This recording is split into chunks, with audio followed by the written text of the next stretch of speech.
Alhamdulillahirabbil alamin wa bihi nasta'in wa ala umuri dunya waddin wassalatu wassalamu ala asyrofil anbiya'i wal mursalin wa ala alihi wa sahbihi ajma'in amma ba'du. Selamat malam teman-teman. Kita berjumpa kembali di mata kuliah literasi digital untuk penulisan karya ilmiah ya. Ada pertemuan 12 dan 13. Ini harusnya Senin kemarin, tapi tidak bisa karena takziah, jadi bisa dilaksanakan pada malam hari ini. Ini layar sudah muncul ya, Kang Hendy?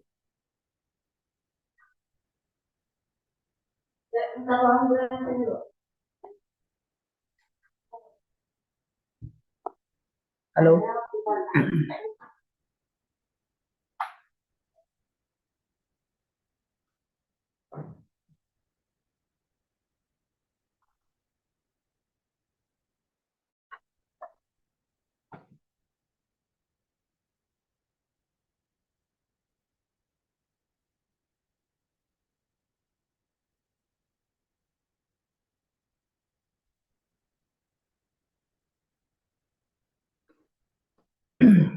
Oke, suara saya terdengar ya?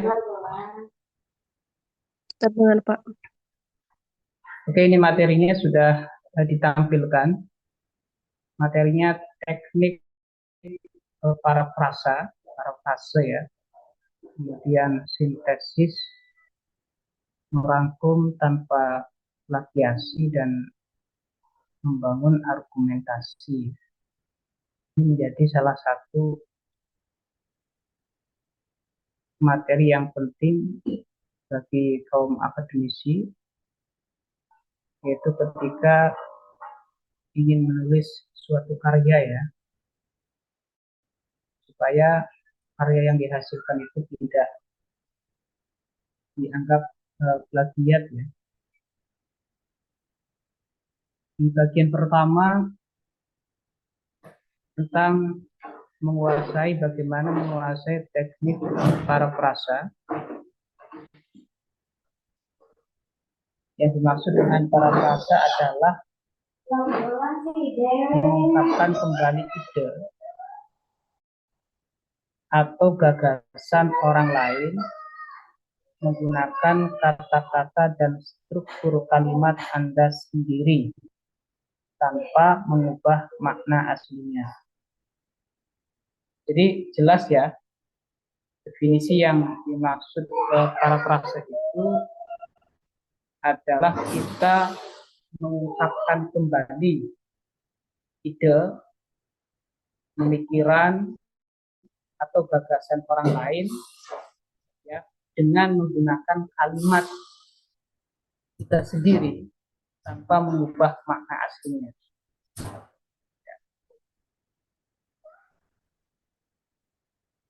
Jadi kalau copy paste langsung itu ya Anda berarti tidak tanpa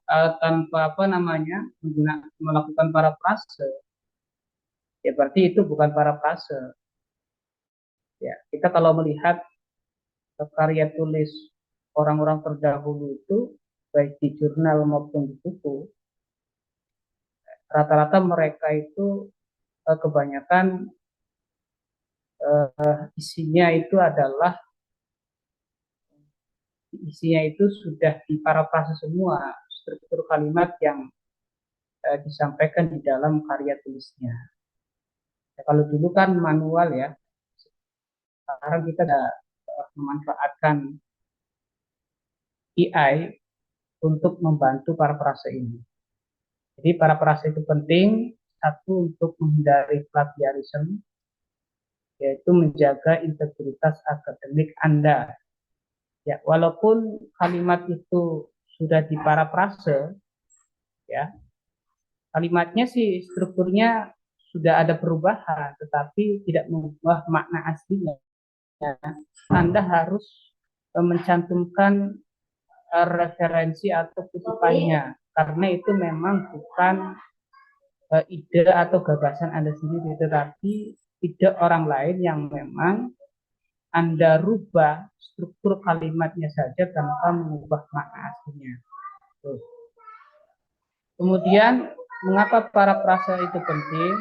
Yang kedua, menjaga alur tulisan. Membuat gaya bahasa tulisan Anda tetap konsisten dari awal hingga akhir. Nah, ini kan menjadi salah satu ciri khas, ya. Menjadi salah satu ciri khas bagi seorang penulis. Biasanya kita bisa mendeteksi ini tulisan siapa. Ya. Itu kita akan mengenal ketika membaca sebuah artikel. Oh, ini tulisannya si Anu, ini tulisan Anu, itu karena tadi bisa diidentifikasi melalui gaya bahasa tulisan. Jadi setiap orang itu memiliki gaya bahasa tulisan yang berbeda-beda. Yang ketiga, parafrase itu penting. Yang ketiga, sebagai bukti pemahaman. Anda tidak bisa memparafrase sesuatu yang tidak Anda pahami. Lah, satu lagi sebenarnya, supaya Anda bisa melakukan parafrase struktur kalimat itu, maka Anda harus terlebih dahulu membaca, ya, ide atau gagasan mana yang Anda kutip dibaca terlebih dahulu. Setelah dibaca, dipahami, kemudian lakukan parafrase, menggunakan tata bahasa atau gaya bahasa Anda sendiri tanpa merubah makna aslinya. Nah, di bawahnya ada teknik, ya, yang harus digunakan. Tadi sebenarnya saya sudah sampaikan sedikit. Pertama, intisari. Baca teks asli berulang kali sampai Anda benar-benar paham maksud penulis. Jadi nggak boleh kita melakukan parafrase tanpa membaca teks terlebih dahulu. Dan membacanya itu tidak cukup hanya satu kali, dua kali, tetapi harus dilakukan secara berulang-ulang. Kenapa harus dilakukan secara berulang-ulang? Supaya mendapatkan pemahaman dari tulisan itu sendiri. Kemudian yang kedua, ya, catat poin-poin penting atau kata kunci keyword saja. Nah, itu juga menjadi salah satu rumus penting, ya, dalam menangkap ide dari maksud tulisan. Jadi selain kita membaca secara berulang-ulang untuk menangkap intisari dari bacaan tadi, juga kita penting untuk mencatat, ya, mencatat kata kunci atau keyword yang penting di dalam bahan bacaan yang kita baca. Yang ketiga, tutup teks asli, tulis kembali ide tersebut menggunakan gaya bahasa Anda sendiri. Ya, setelah Anda memahami inti sari dari bacaan tadi, kemudian Anda bisa melakukan tutup bukunya, kemudian Anda tulis tersebut tanpa mengubah maksud, ya. Walaupun secara tata bahasa berubah, struktur kalimat, tetapi maksudnya itu tidak berubah, hanya diubah menggunakan kalimat atau bahasa Anda sendiri. Kemudian yang keempat, lakukan periksa. Bandingkan tulisan Anda dengan teks asli untuk memastikan maknanya tidak berubah dan strukturnya berbeda. Jadi yang nggak boleh berubah itu adalah maknanya, maksudnya, pemahamannya, atau tujuan daripada tulisan itu. Tetapi yang boleh berubah hanya strukturnya saja. Kalau dalam istilah bahasa Arab itu disebutnya siyakul kalam, ya, struktur bahasa. Selanjutnya, strategi praktis mengubah kalimat. Ini ada beberapa strategi praktis, ya, instan untuk mengubah kalimat. Tadi pengertian simpel dari parafrase itu adalah mengubah kalimat, ya, tanpa mengubah makna aslinya. Jadi hanya struktur kalimatnya saja yang berubah. Ya, mungkin nggak semua, ya, ada beberapa kalimat yang berubah tetapi maknanya tidak hilang dari makna aslinya. mengubah kalimat aktif menjadi pasif atau sebaliknya. Ya. Jadi kalau kemudian di dalam bacaan itu kita menemukan ya, menemukan kalimat yang pasif misalkan, kemudian Anda bisa melakukan perubahan menjadi aktif. Kemudian yang kedua, gunakan sinonim, kata ganti benda atau kerja dengan kata lain yang bermakna sama, namun pastikan konteksnya tetap tepat. Berarti ini Anda harus menguasai berbagai macam bahasa ya. Jadi kalau dalam bahasa Arab itu disebutnya muradif. Ya, muradif itu artinya kata yang berbeda, dua kata yang berbeda atau dua kata yang ladaf tetapi memiliki makna yang sama. Nah, ya, itu sinonim. Kemudian yang ketiga, ubah bentuk kata. Mengubah kata kerja menjadi kata benda, misal mengisolasi menjadi isolasi. Nah, untuk melakukan perubahan kalimat supaya tetap enak dibaca, tetap enak dipahami, tidak menghilangkan maksud atau makna asli dari kalimat dari teks tersebut, ya tentu saja selain Anda harus uh, menguasai apa namanya kata, menguasai bahasa, juga tadi harus dibaca secara berulang-ulang, ya supaya nanti hasil daripada ubah kalimat itu tidak menjadi kaku, malah nggak karu-karuan. Itu. Kemudian di sini di bawah ada contoh perasa, ya. Teks aslinya, penggunaan gawai yang berlebihan pada anak-anak dapat memicu gangguan pemusatan perhatian. Penggunaan gawai yang berlebihan pada anak-anak dapat memicu gangguan pemusatan perhatian dan menurunkan kemampuan bersosialisasi di dunia nyata. Kemudian contoh parafrase dari kalimat asli tersebut, kemampuan anak untuk berinteraksi secara sosial dan fokus pada suatu hal dapat terhambat akibat durasi bermain gawai yang terlalu tinggi. Lah kalau kita lihat struktur kalimatnya sudah berubah, tidak seperti teks asalnya atau teks aslinya, tetapi dari sisi intisari tidak berubah, tetap maknanya adalah sama antara antara kalimat yang sudah diparafrase, antara teks parafrase dengan teks asli. Jadi struktur bahasanya jelas sudah ada perubahan, tetapi makna aslinya tidak berubah. Jadi kalau kita kemudian membaca dan memahami antara teks asli dengan teks hasil parafrase, ya maksudnya adalah sama. Bahwa penggunaan gawa yang terlalu berlebihan ya bisa mengakibatkan anak itu apa namanya kurang kurang fokus, ya kurang fokus sehingga mengakibatkan interaksi sosial menjadi kurang peka. Kira-kira seperti itu. Itu contoh parafrase. Ini apa namanya?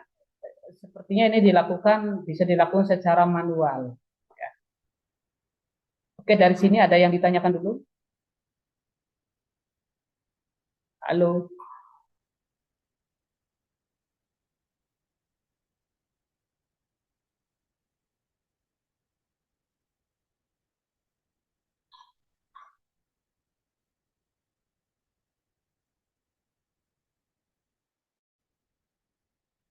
lanjut.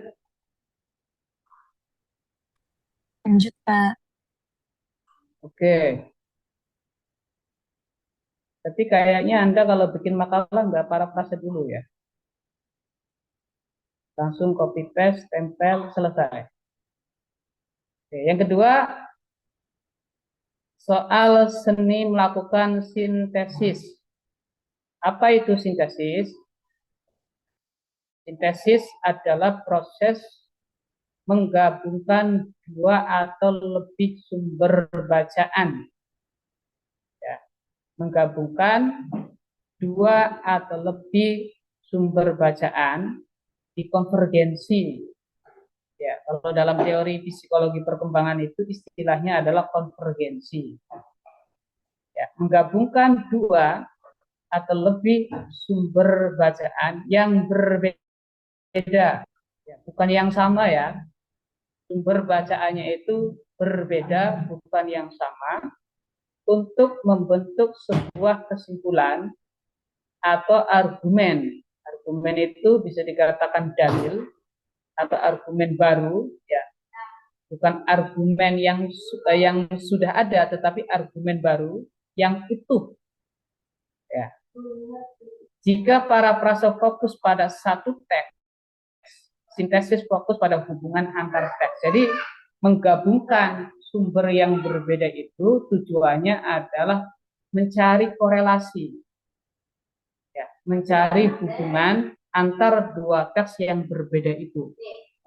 Kira-kira setelah dilakukan sintesis antara dua teks yang berbeda itu ada hubungannya atau tidak?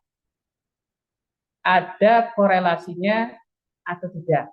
Nah, kira-kira seperti itu ya maksud daripada sintesis. Cara melakukan sintesis yang baik. Sintesis bukanlah sekedar menempel, ya, menempel paste, ya, kutipan A di sebelah kutipan B. Jadi kita seringkali bikin makalah kemudian mengutip buku satu, kemudian kita mengutip juga dari buku B, kemudian ditempel ya. Tapi tanpa melakukan, kan bukunya berbeda tuh sumbernya.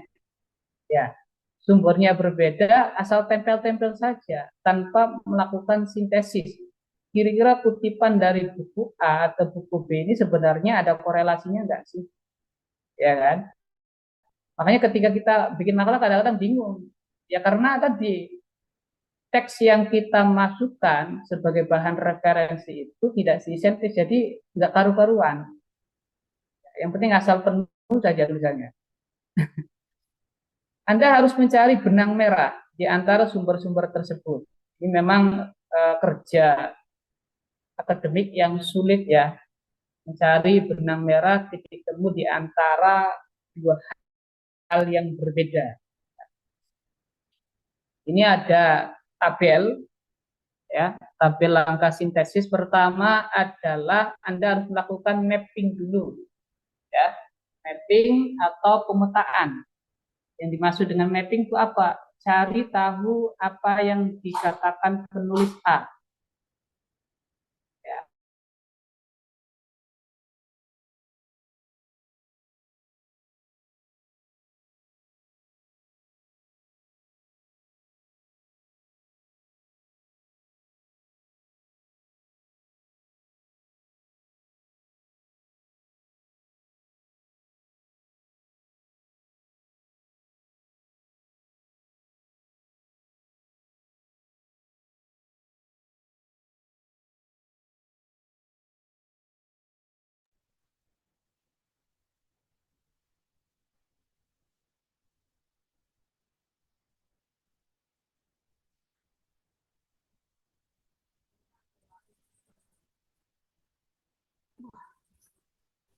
Gangguan sih. Suaranya tak terdengar. Terpental itu dosennya, Bu. Oh, terdengar. Iya, gangguan sepertinya. Sinyal.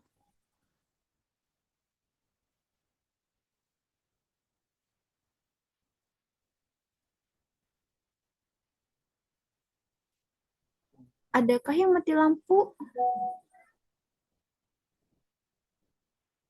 di daerah teman-teman?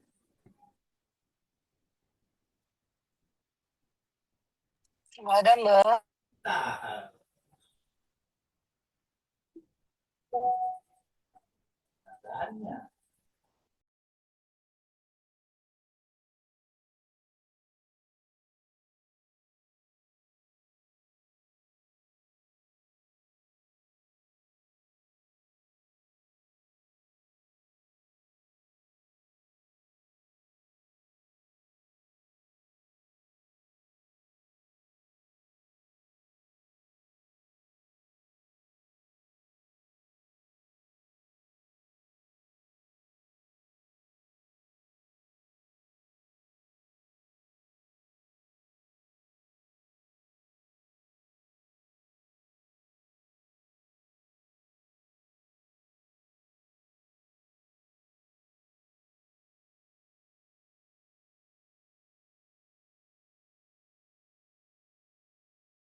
Terkait pembagian tugas kelompok di MK ini, apakah ada yang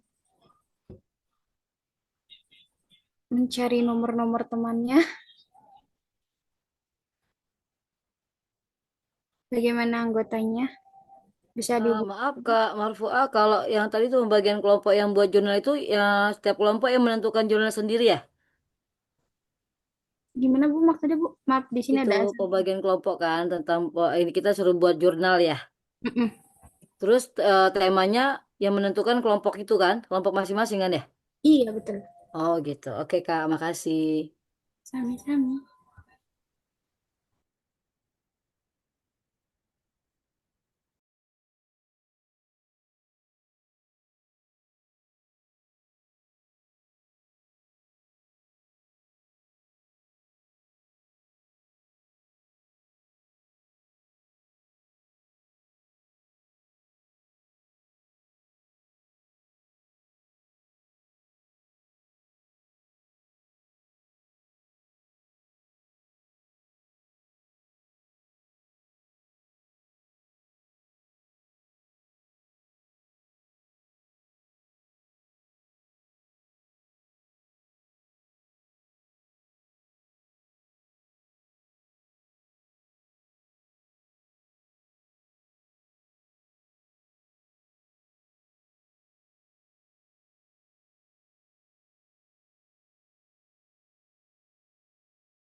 Oke, mohon maaf ya, terputus jaringannya. Bisa di ini enggak?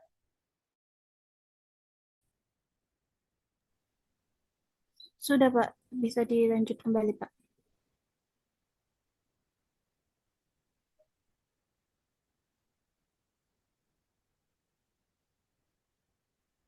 Masih ini ya, non aktif hostnya. Sudah saya jadikan co-host, Pak. Saya sampai jam berapa, Marfuah? Di Oke, 20.10, Pak, berakhir ya, Pak. berapa? Jam 8 lewat 10. 20.10, ya betul. Oke, 8-10 menit ya. Iya, betul, Pak. Oke, teman-teman kita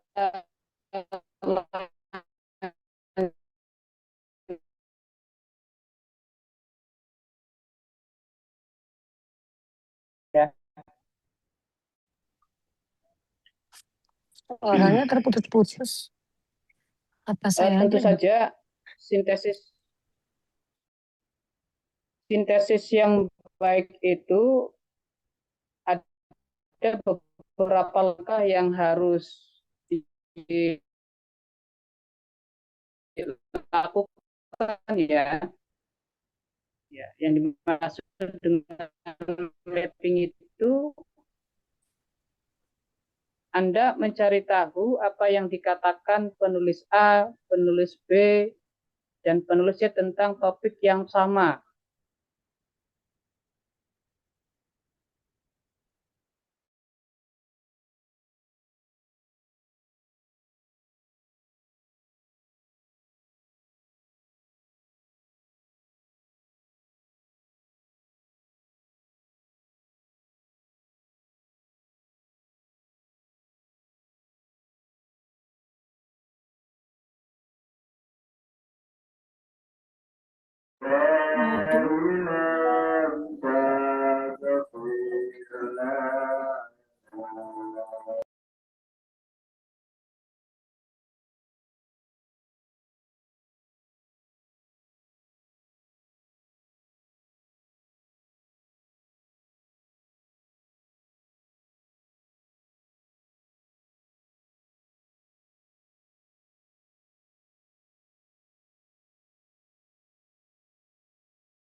Sorry, terputus lagi ya. Baik, kita lanjut di bab 2 ya, tentang sintesis. Oke, ada beberapa langkah yang Anda harus tempuh sebelum melakukan sintesis yang baik. Langkah pertama adalah mapping atau pemetaan ya. Yang dimaksud dengan pemetaan itu Anda mencari tahu apa yang dikatakan penulis A, penulis B, dan C tentang topik yang sama. Apakah mereka setuju? Apakah mereka berbeda pendapat? Atau saling melengkapi? Misalkan Anda ingin menulis tentang topik tentang hukum mengkonsumsi kopi, ya. Anda bisa cari di beberapa kitab atau buku yang menjelaskan tentang kopi. Kira-kira menurut di buku A, menurut si A bagaimana, menurut si B bagaimana, menurut si C bagaimana? Kira-kira mereka setuju nggak hukum mengkonsumsi kopi misalkan? Atau memang ada berbeda pendapat soal mengkonsumsi kopi. Nah itu namanya mapping atau pemetaan. Ya supaya kita tahu, ya tentu saja setiap argumentasi atau apa namanya setiap perbedaan, setiap topik tentu nanti akan memunculkan argumentasi yang berbeda-beda. Kemudian yang kedua adalah kategorisasi. Jadi Anda melakukan kategorisasi, yaitu mengkelompokkan sumber berdasarkan subtopik atau sudut pandang. Nah, ini sebenarnya kelanjutan daripada mapping atau pemetaan nanti diturunkan menjadi kategorisasi. Kira-kira ada berapa ulama yang berpendapat sama, ya, yang berpendapat sama setuju dalam mengkonsumsi kopi misalkan. Nah, kemudian dicari lagi ada berapa ulama yang memang tidak setuju dengan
oke, ini ada contoh ya. Ada contoh dari sintesis. Apakah suara saya masih terhubung, teman-teman? Halo? Masih Pak. Masih, Pak, masih. Masih Pak, jelas Pak. Pak, Oke. masih terdengar. Sorry ya, keluar masuk.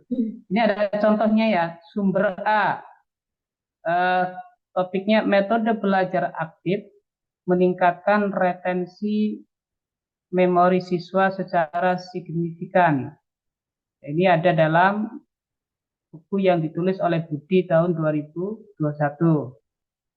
Sumber B, siswa cenderung cepat bosan dengan metode ceramah konvensional, tradisional ya, tanpa ada inovasi. Itu dari buku yang ditulis oleh Siti tahun 2023. Setelah itu dua sumber yang berbeda. Ya, dua sumber yang berbeda kemudian dilakukan sintesis seperti apa?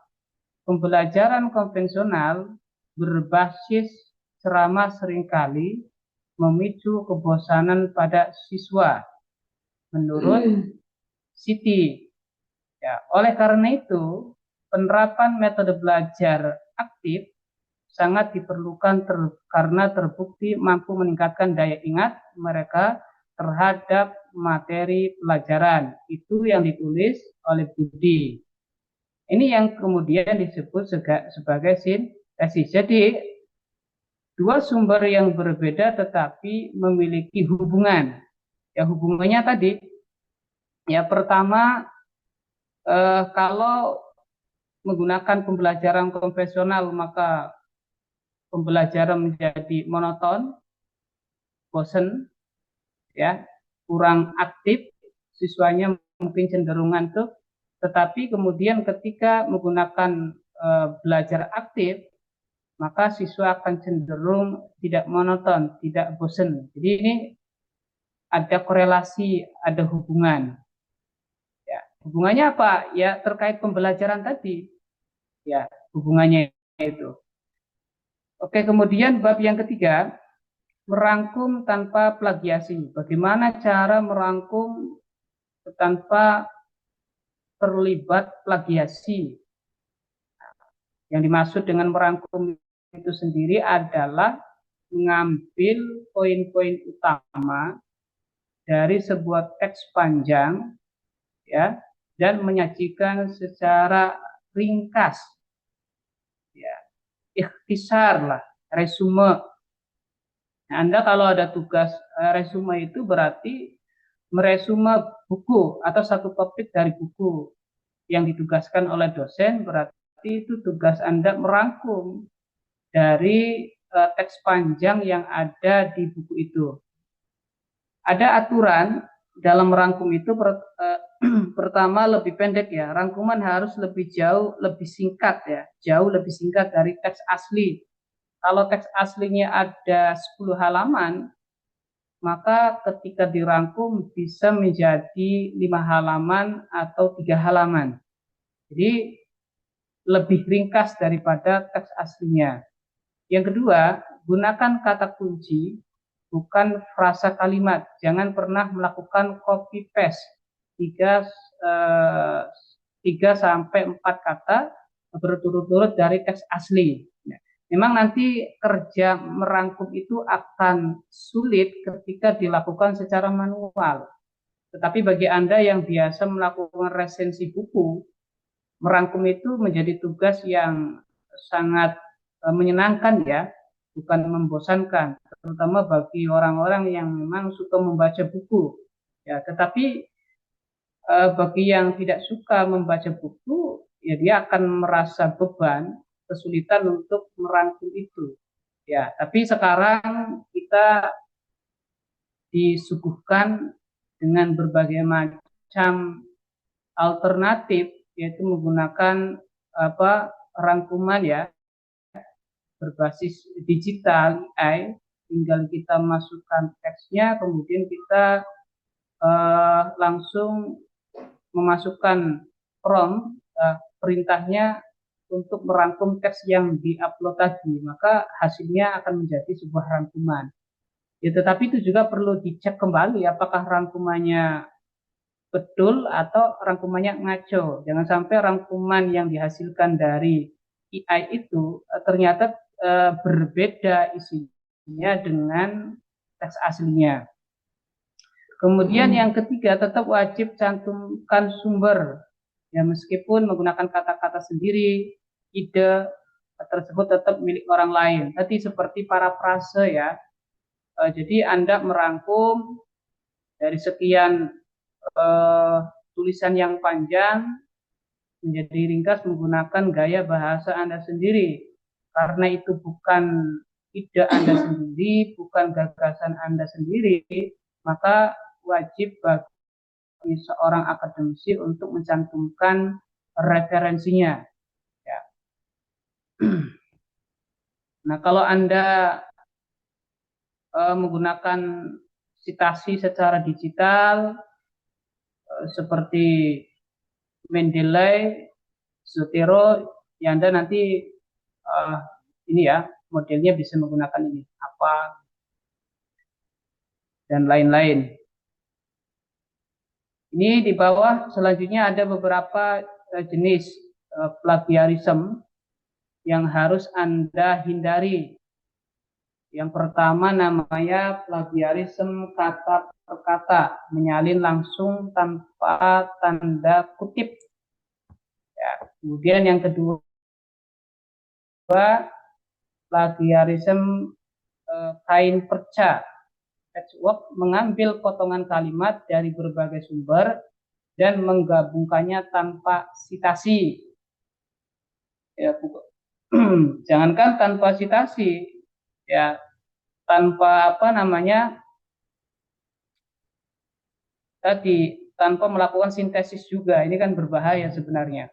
Kemudian yang ketiga, plagiarisme paraprasa, mengubah kata-kata tetapi struktur kalimat dan alur idenya persis sama tanpa menyebutkan sumbernya.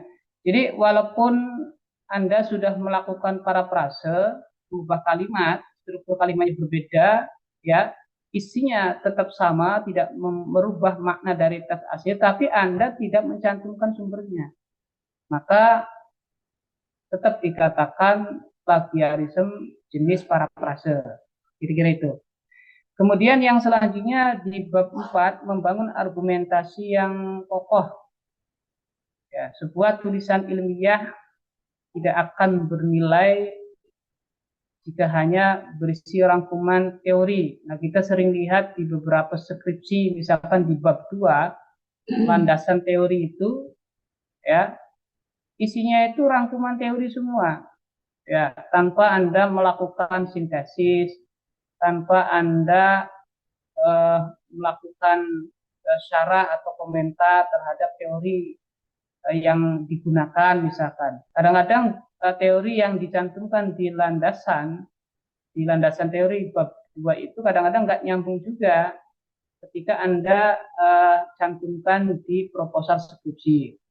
Ya, Anda harus bisa membangun argumen Anda sendiri, argumen yang kuat dinilai dari bagaimana Anda menyusun logika dan bukti pendukung. Memang karya ilmiah yang baik itu adalah karya ilmiah yang berlogika, masuk akal, antara teori yang digunakan dengan hasil itu benar-benar nyambung, ya. Oke. Untuk membangun argumen yang kokoh, ini ada formula namanya AREO, ya. Ini Anda bisa lihat. A itu assertion, pernyataan atau klaim, apa opini atau posisi yang ingin Anda sampaikan. Ya, pernyataan ini harus jelas dan dapat diperdebatkan, bukan fakta umum. Contohnya kecerdasan buatan tidak akan menggantikan peran guru di masa depan. Ya, kira-kira Anda bisa nggak kemudian menjelaskan bahwa AI itu akan menggantikan peran guru? Kira-kira argumentasinya apa? Nah, itu. Ini kan klaim. Ya, jadi klaim itu sebuah pernyataan yang tidak paten. Ya, hanya pernyataan yang tidak paten, artinya pernyataan yang secara argumentatif itu sebenarnya masih bisa dibantah karena harus butuh pembuktian yang lebih kuat. Apakah betul ya AI itu bisa menggantikan peran guru? Secara umum klaim ya mungkin iya, ya kan? Karena di masa yang akan datang bisa jadi ya tidak diperlukan lagi guru yang hadir di tempat. Ya, jadi guru berbasis AI. Kemudian yang kedua ada reasoning, alasan logis. Mengapa Anda memiliki klaim tersebut? Ya, apa penjelasan logis di baliknya? Ya, jika Anda mengatakan bahwa AI itu bisa menggantikan peran guru, kira-kira alasan logisnya apa?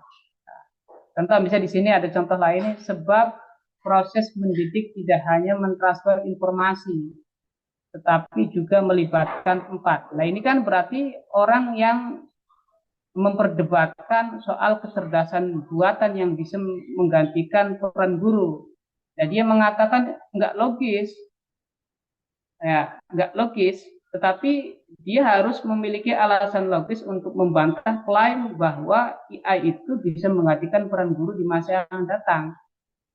Apa alasan logisnya? Nah, di sini dikatakan alasan logisnya bahwa proses mendidik tidak hanya mentransfer ilmu, transfer of knowledge misalkan, transfer pengetahuan, tetapi juga melibatkan empati, bimbingan moral, ya, ikatan emosional yang tidak dimiliki oleh algoritma komputer atau mesin.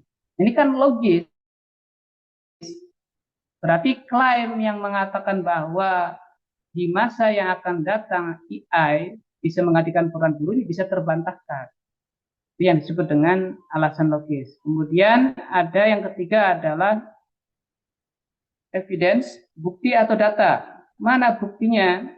Disinilah hasil para prasa rangkuman dan sintesa Anda dari penelitian terdahulu dimasukkan sebagai senjata pendukung. Ini contoh lain ya. Contohnya penelitian dari Universitas X menunjukkan bahwa 80% siswa mengalami penurunan motivasi belajar ketika hanya berinteraksi dengan platform digital tanpa pendampingan guru manusia. Nah, ini kan selain alasan logis tadi, bahwa ada bukti yang mengatakan bahwa ya di masa yang akan datang ya peran AI dapat menggantikan peran guru itu juga terbantahkan oleh ini bukti atau data ya. Oke. Kemudian yang keempat ada link back atau outcome, kesimpulan dampak ya. Hubungkan kembali bukti tersebut dengan pernyataan awal Anda untuk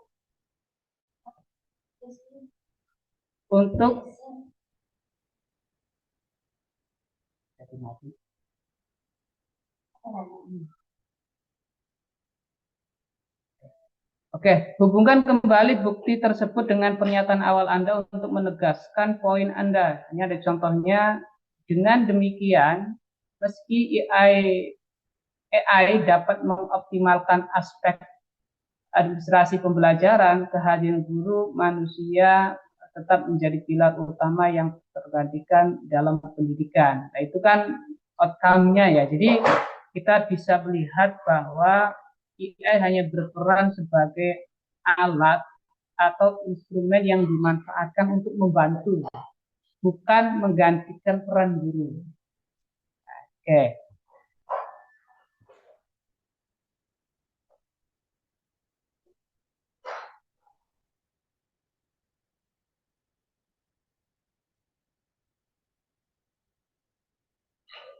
Oke, saya pikir cukup. Jadi itu beberapa hal penting yang harus Anda lakukan ketika mau menulis karya ilmiah ya. Jadi simpelnya antara teori yang Anda gunakan itu ya memang harus nyambung dengan topik yang sedang dibahas. Ya nanti sehingga kemudian kesimpulannya juga berdampak gitu loh. Oke, silakan ada yang ditanyakan.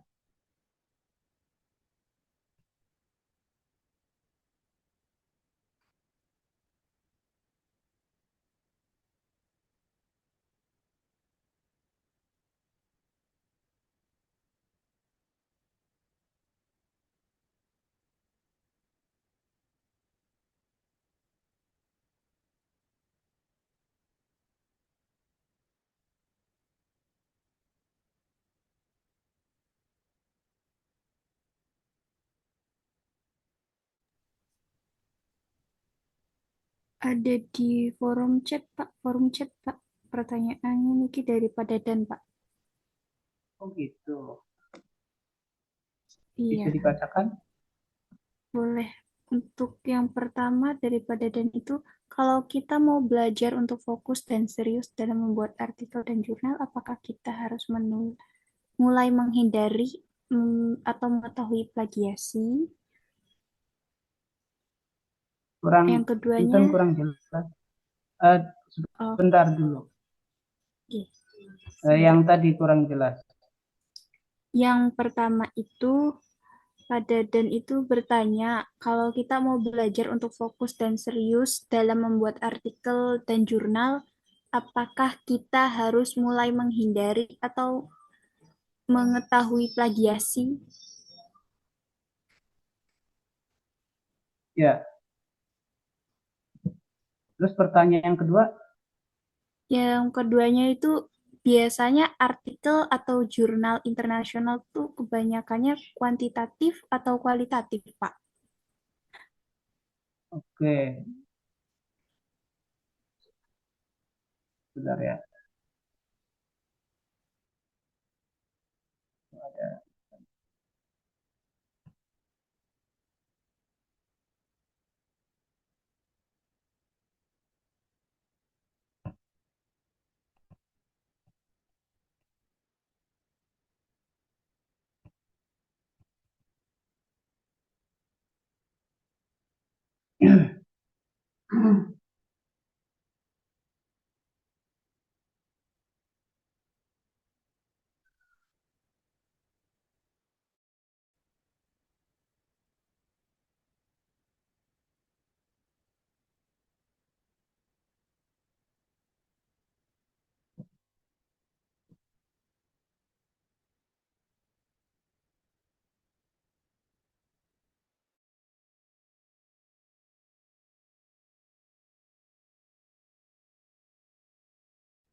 Oke, pertanyaan dari Pak Dadan ya. Saya buka di chat roomnya. Biasanya artikel atau jurnal internasional kebanyakan kuantitatif atau kualitatif. Nah, ini jawabannya fleksibel ya. Saya pun belum nge-track ya, belum memetakan, melakukan mapping apakah jurnal internasional itu kebanyakan kuantitatif atau kualitatif. Ya. Tetapi kalau saya lihat di beberapa jurnal Sinta, baik Sinta 1 atau Sinta 2, itu kebanyakan mereka menggunakan kualitatif. Tetapi ini juga tergantung apa kompetensi dari penulis itu sendiri ya. Jadi kalau penulis itu misalkan berasal kemampuan dia di bidang ekonomi syariah, maka sangat mungkin sekali di jurnal yang dia tulis itu menggunakan pendekatan atau jenis penelitian kuantitatif. Kira-kira seperti itu Pak Dadan. Ya, jadi ini jawabannya tidak pasti. Kalau mau pasti, ya saya harus melakukan mapping dulu. Ya, kira-kira di jurnal internasional itu kebanyakan para penulis itu kuantitatif apa kualitatif. Itu Pak Dadan.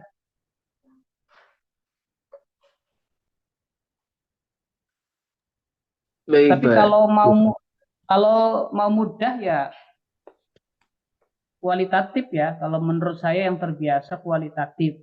Ya, karena kuantitatif itu memang kan sebenarnya lebih simpel daripada kualitatif. Ya, karena kan menggunakan rumus bersifat numerik gitu kan. Biasanya kalau Ya, kemudian gimana? mahasiswa sama dosen biasanya atau S1, S2 biasanya mungkin kualitatif Pak ya.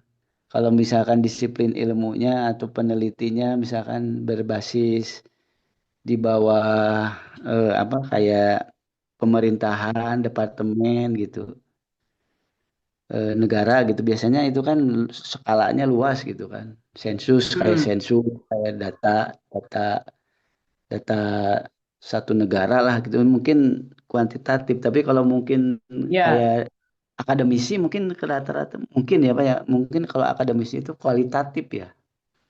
ya. Ya kita kualitatif memang sih kalau saya lihat. Tadi yang saya katakan beberapa disingkat juga kebanyakan kualitatif. Ya karena kuantitatif itu membutuhkan ini ya kompetensi khusus. Minimal dia ahli matematik lah, statistik. Makanya di ISIP itu eh, di ISIP itu hampir mayoritas kompetensi dosen itu adalah kalau dilihat dari sisi ini ya kompetensi penelitian, mereka kebanyakan cenderungnya ke kualitatif ya. Makanya ketika ada mata kuliah kuantitatif, ya mereka nggak sanggup untuk mengajar kuantitatif karena merasa nggak mampu. Ya, di kita itu ada dosen kuantitatif cuma 3. Pertama Pak Hasim, sekarang doktor ya, sekarang lagi nanti hari Sabtu itu mau sidang terbuka. Pak Hasim, memang dia akuntan. Kemudian Pak Denny Haryanto, dia juga akuntan di perbankan. Kemudian Bu Siti Latifah. Jadi yang saya lihat itu 3 orang ini yang menguasai bidang penelitian kuantitatif. Jadi itu Pak Dadan. Kemudian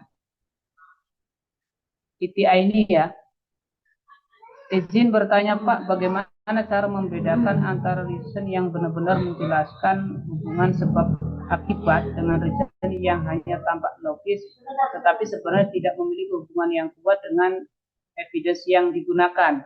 Kalau saya untuk mencari membedakannya itu ya cara saya itu adalah membaca ulang kembali teks itu. Ya, secara berulang-ulang maka kita akan menemukan sebenarnya reason yang benar-benar memiliki korelasi hubungan sebab akibat dengan hanya tampak logis dan sebenarnya tidak memiliki korelasi.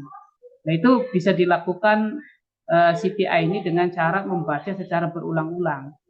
Kenapa? Karena membaca itu menjadi salah satu hal yang wajib bagi seorang akademisi. Anda bisa bayangkan orang yang tahfidz Al-Quran. Ya, sekali dia tahfidz, tetapi di kemudian hari dia tidak pernah murojaah, mengulang-ulang kembali hafalan tadi, maka bisa jadi dia tidak bisa menyambung ayat dengan ayat yang lain, ada yang lupa, bisa jadi dia tidak bisa menyambung surat dengan surat yang lain, hanya beberapa yang hafal. Kira-kira itu tekniknya untuk mengetahui mana reason yang benar-benar memiliki hubungan sebab akibat dan logis, mana reason yang kelihatannya logis tapi sebenarnya tidak memiliki korelasi. Itu jawaban saya Mbak Siti ini. Terus yang Pak Dadan yang pertama itu pertanyaan soal plagiat ya Pak Dadan? Halo?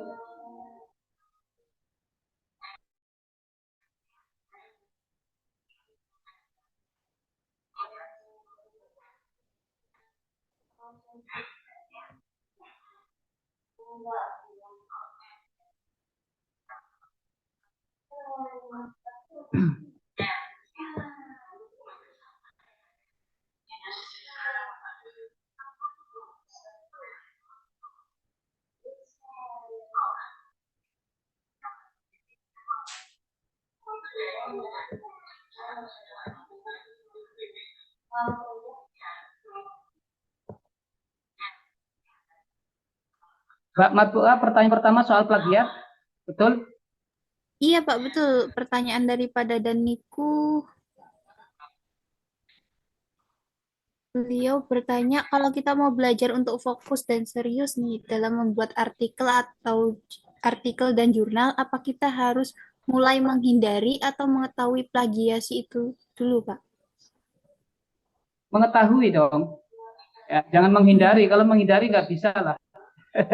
Makanya di beberapa kampus itu kan ada aturan berapa persen. Ya kan? Anda nanti kalau skripsi itu akan dicek Turnitin, ya nanti kampus ngasih standarisasi lolos Turnitin, lolos plagiat itu bisa 35%. Ya, itu bisa lolos. Ya, itu kita sebenarnya nggak bisa menghindari. ya, secanggih apapun, kadang misalkan kita melakukan parafase secara manual, tetapi kemudian kita mencoba untuk cek secara digital, kadang-kadang ya terkena plagiat juga sebenarnya. Ya cuman mungkin nggak terlalu besar persentasenya. Lah yang paling penting kita yang pertama itu adalah mengetahui dulu soal plagiat, soal plagiarisme.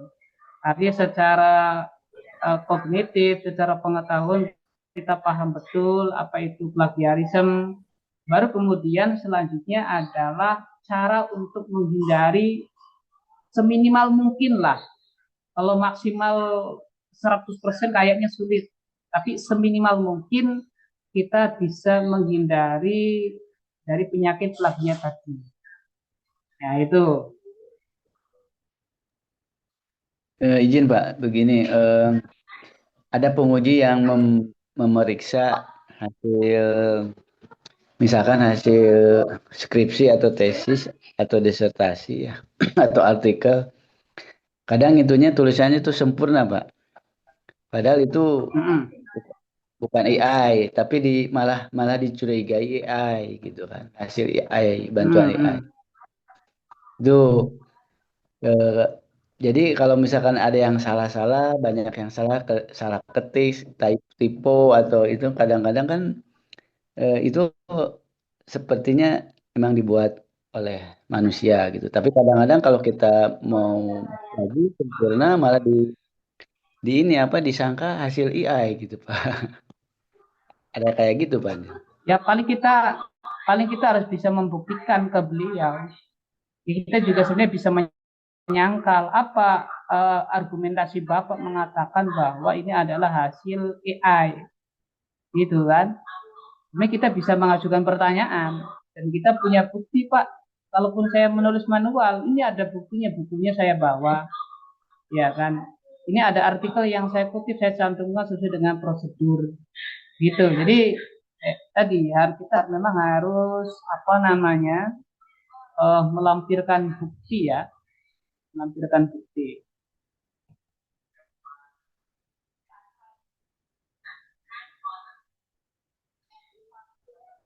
Itu sih Pak Dadan kalau menurut saya. Gini, kemarin juga ada beberapa mahasiswa IAT ya di semester 6 yang protes dosen yang bersangkutan bahwa dosen itu memberikan perintah jawaban ujiannya tidak boleh menggunakan atau bersumber dari AI. Nah, setelah mereka kemudian mengirim tugas itu setelah dicek oleh dosen yang bersangkutan, ternyata semua jawabannya itu terindeks terindeks oleh AI dan akhirnya nggak dapat nilai. Nah itu kemudian memunculkan perdebatan antara dosen dengan dengan mahasiswa nggak terima ya, karena harusnya dosen juga sebenarnya menurut saya itu harus ada standar ya, harus ada standarisasi. Misalkan kalau mau menggunakan AI itu berapa persen misalkan, kan itu sebenarnya bisa dicek menggunakan AI generator ya, apakah semuanya itu terafiliasi bersumber dari AI atau tidak. Jadi memang dosen juga harus fleksibel dalam soal begini itu loh. Jadi berapa persen menggunakan AI, kemudian berapa persen merupakan gagasan atau argumentasi sendiri. Itu sih.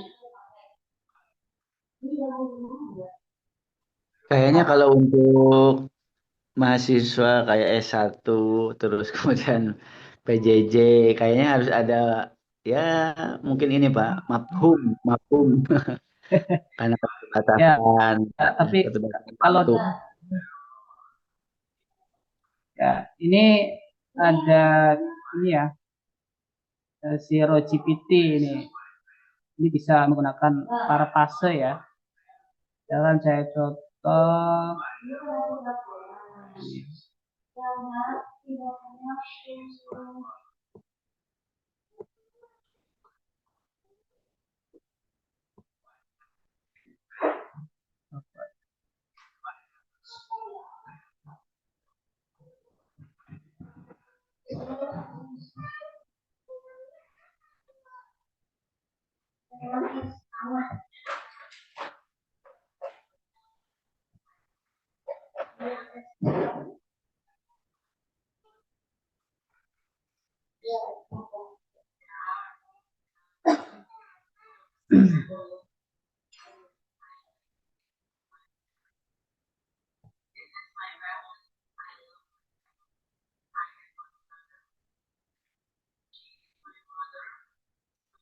ini bisa kelihatan ya hasil dari parafrasenya. Kira-kira yang dirubah itu ada beberapa kalimat ya. Nah, ini yang warna merah ini. Metode teks aslinya itu teknik ya. Kemudian diganti metode, ini dua kata yang memiliki kemiripan makna ya. Kemudian karya, tulisan diganti karya. Kemudian terhindar. Ya. Nah, itu beberapa contoh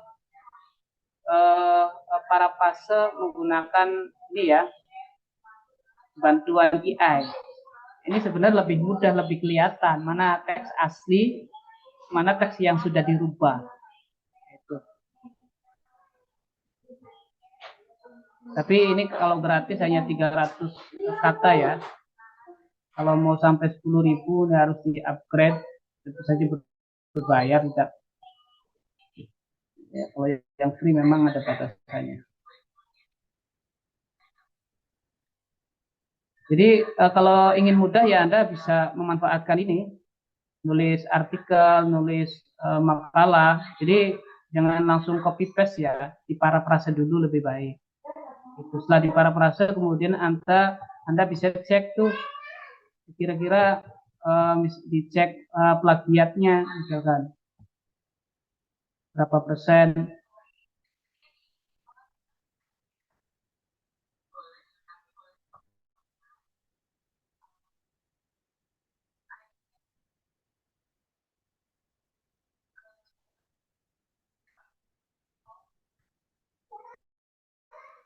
Tadi mana ya kelewat yang parafrase tadi.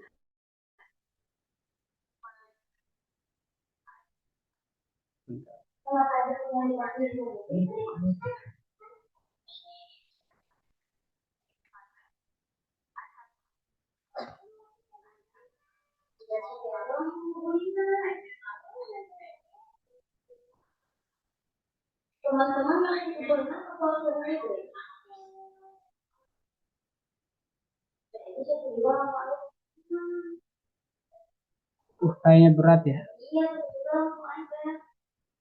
Oke, berat.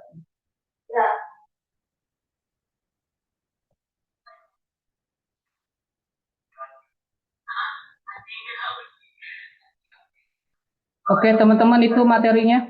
Tadi saya sudah simulasi ya. Parafrase menggunakan AI ya. Saya pikir sangat mudah sekali. Tetapi kalau sudah diparafrase sebaiknya cek di plagiat. Oke, masih ada pertanyaan?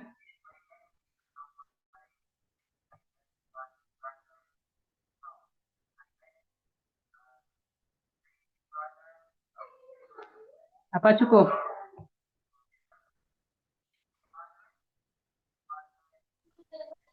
Untuk tugas gimana Pak ininya? Deadline-nya? Tugas saja paling Ya, tentang tugas gimana Pak? informasi sudah disampaikan ya oleh masing-masing admin UAS itu. Ya kalau ini mah lihat di postingan kan ada tuh Pak ya di grup tuh ya tanggal 25 atau tanggal 27 itu ya.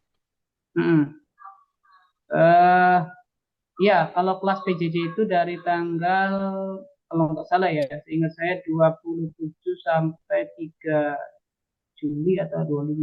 Ya, segituan lah. Itu sudah udah di ini ya, udah dibagi ya, ya, ya dari mulai sekarang nggak apa-apa. Anda bisa mengerjakan tugas tugasnya membuat jurnal atau artikel. Ya nanti saya bikin Google Form-nya. Ya nanti Google Form itu isinya nama kelompok, kemudian jurnal yang sudah dibuat itu harus diupload di Google Form, kemudian juga nanti harus mengupload bukti bahwa jurnal itu sudah disubmit. Nah, kira-kira itu. Batasnya sampai tanggal 10 atau 15 Juli deh. Saya kasih waktu dari sekarang. Cukup ya Kang Hendi ya? Oh cukup ya Pak, cukup Insya Allah Pak. Sampai Ya, tadi jadi 15 Juli ya Pak, Juli ya Pak. Berarti bulan depan ya. sampai 15 Juli. Dari mulai sekarang boleh dikerjakan. Ya. Ya, dari mulai sekarang boleh dikerjakan. Batas submitnya, kalau terbit kan saya nggak tahu ya, Ya, tergantung betul jurnalnya Pak, ya. kan. Kadang lama, kadang cepat. Pokoknya Ya. yang penting nanti sampai tanggal 15 itu mungkin di pertengahan bulan, ya di pertengahan bulan atau di akhir bulan ini saya bikin Google Form yang tadi isinya nama kelompok, kemudian nanti ada menu upload di jurnalnya, ya jurnal yang sudah dibuat, kemudian nanti menu bukti submit. Jadi nanti ketika Anda sudah register di rumah jurnal yang dituju, kemudian disubmit, nah itu di screenshot. Ya, Ya, Pak. baru itu sebagai bukti nanti upload bahwa saya sudah submit, kira-kira seperti itu. Oke, jelas? Iya, Pak. Ya. Yang mengerjakan tugas jurnal itu saya pastikan nilainya A ya.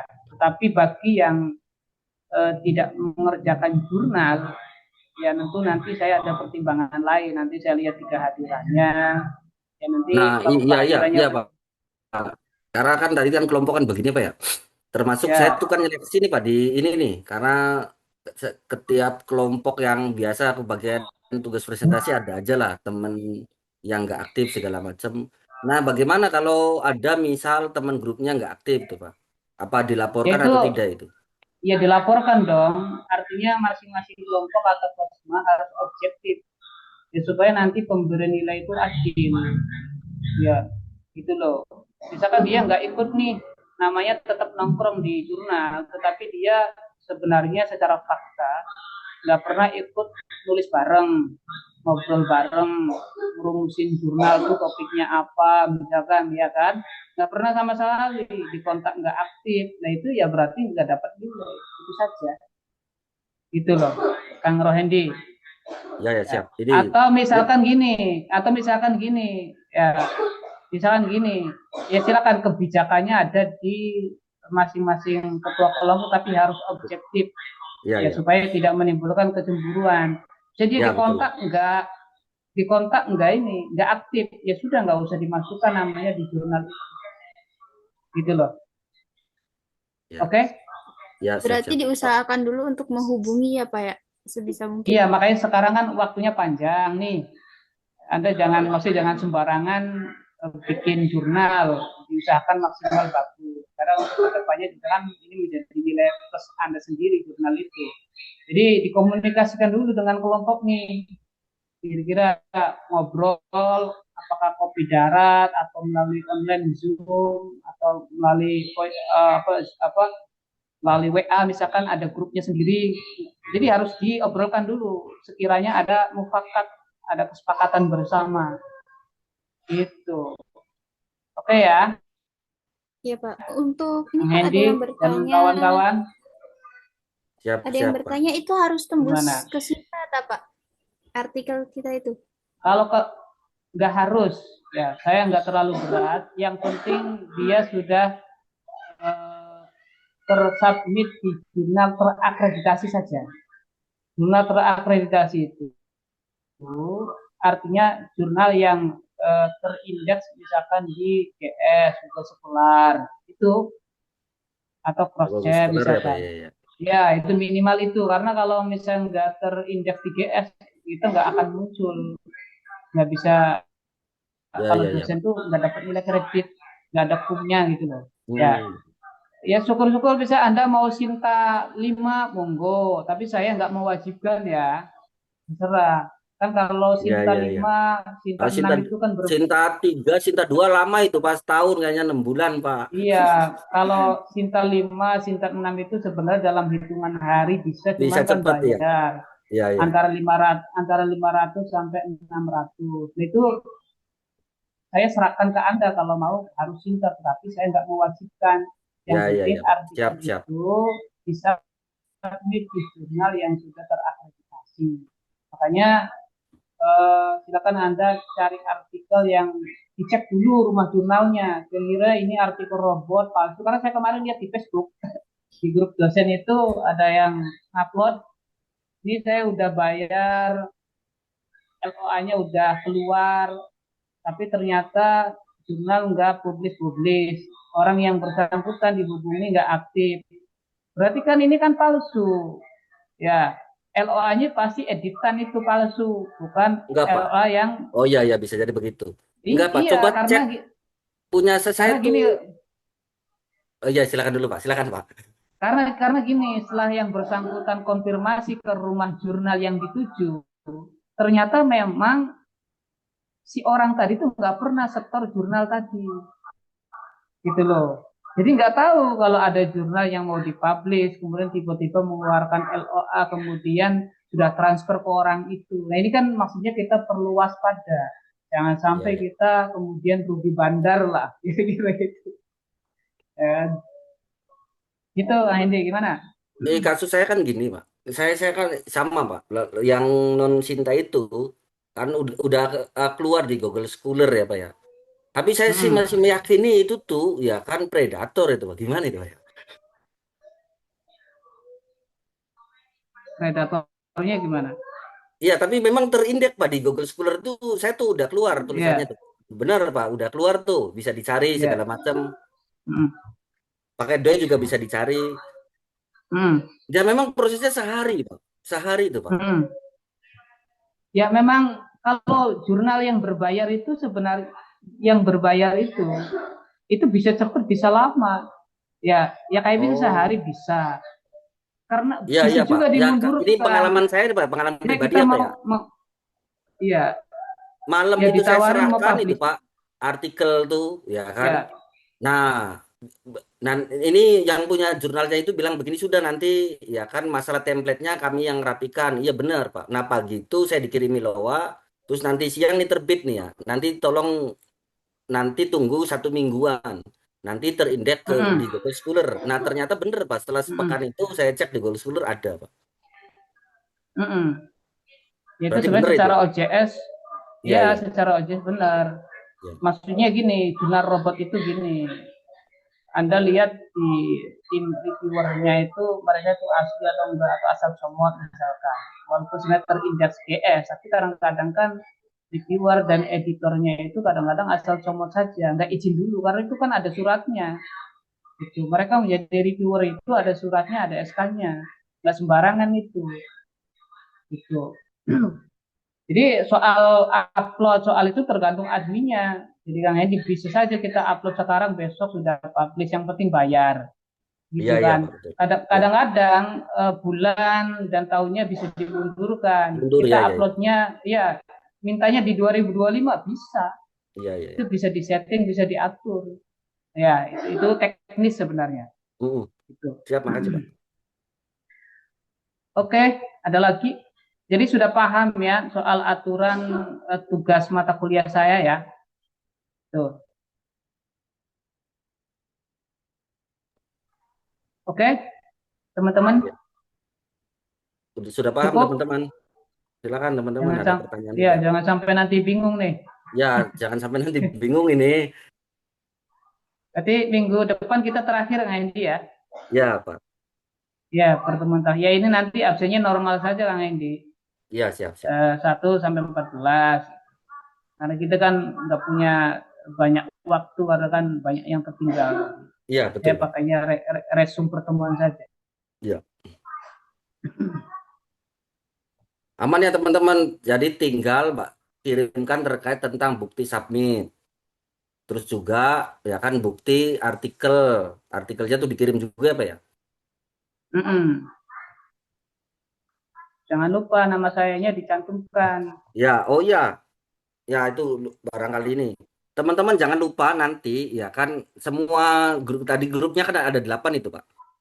Mm-mm. Nah, satu grup itu ya kan ada 6 orang Pak.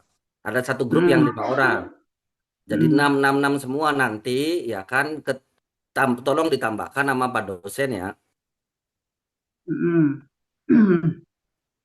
Iya, biar selalu ingat. Iya betul betul Pak. Siap, siap Pak Hendi. Pak dosennya Siap. di urutan berapa Pak Hendi? Ke satu apa? Urutan Pak dosen nggak Terserah ini saja, urutan terakhir saja nggak masalah katanya. Ya Pak. terserah. Mau ke satu boleh, mau terakhir boleh. Nggak apa-apa. Setelah ini siapa Pak Hendi? Mata Oh kuliah siapa? setelah ini Bapak apa Abdul Malik Pak. Oh, sering masuk nggak? Oh masuk terus Pak. Masuk, Pak, masuk. Masuk terus Oh, Pak. Pak Malik. Oh, Pak Malik, Abdul Malik ya. Bukan Imam Malik ya. Bukan iya. Iya, bukan, Pak. Iya kalau Pak Imam Malik kan ini udah diganti ini Pak. Ya, padahal Pak Imam Malik di kelas lain tuh masuk terus ya. Iya itu dia. Mungkin sibuk ya di Ya mungkin awal Australia. waktu Ramadan itu nggak ketemu jam Pak. Karena beliau kan ada di Australia. Waktu Ramadan tuh Pak ya. Maka mintanya Ya, kan ya, pagi ya. kan. Ya itu. Terus ya nggak tahu lah ada cetan yang kayaknya kami suruh datang ke kampus. Jadi saya bilang kayaknya nggak bisa ini kalau datang.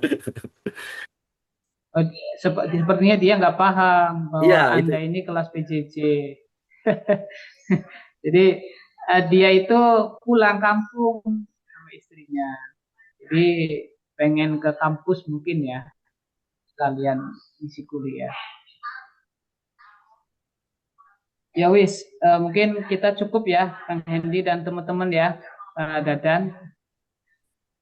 Mohon maaf barangkali ada hal-hal yang kurang tepat dalam menyampaikan materi. Ya, terima kasih.